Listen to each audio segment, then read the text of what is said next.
Reviewing store-bought slime.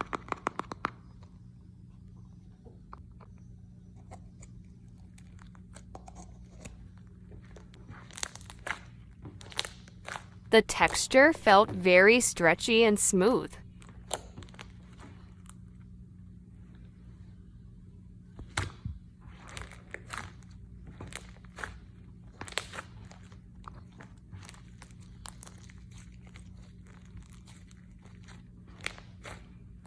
I would definitely recommend this slime. The glitter does get on your hand, but it is very easy to wash off.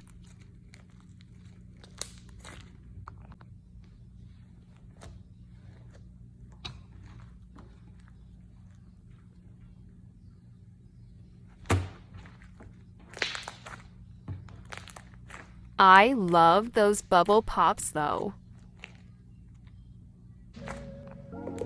See you next time, bye.